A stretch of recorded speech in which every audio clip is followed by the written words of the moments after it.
પ્રકૃતિ આ બધા આપણા દુશ્મન છે એ આપણને શિવડ્યું ભરાવ્યા કરે આ જીવને ક્યાંય થીર થવા દેતા નથી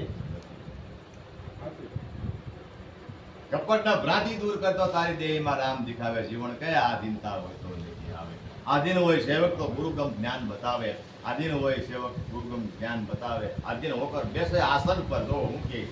તો મોટો ભૂખ શીશ નમાવે જીવન કયા આધીનતા હોય તો આધીનતા એટલે ગરીબી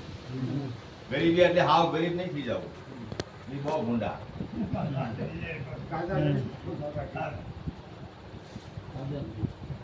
મારી જાઓ ગુરુ ગોદર પીરનો મહિમા અમને જ્ઞાન જો સંતો કહે છે ભવાનદાસ મહાત્મા કહે મારી જાઓ ગુરુ ગોદર પીરનો મહિમા અમને જ્ઞાન ગરીબી આવે એને ગરીબી કીધી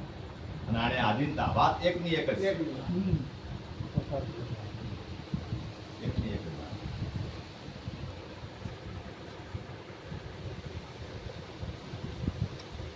કુડી કુડી કલયુગની માયા ખોટી ઉપાય રહે નહીં કાયા તો આ માયા ક્યાં ઊંડી છે કેવડી બળવાન છે ક્યાં ઊંડી છે કે જલખંડ બ્રહ્માંડ ઈંડ લગી માયા માયા તીન પાંચ છે માય અરદ ઉરદ વચ્ચે રૂપ વસન કા તો શ્વાસો શ્વાસ સમાય અબ મન તું સેતી જા મારા ભાઈ આ નિજ ભક્તિ કો બિરલા જાણે સબ સુખ કમાય જલખંડ જળખંડનો બનેલો આખો દેહ આપણે ઘડી પહેલા જ વાત થઈ હતી તમે કોઈ હતા નહીં બેનો બધા બેઠા જ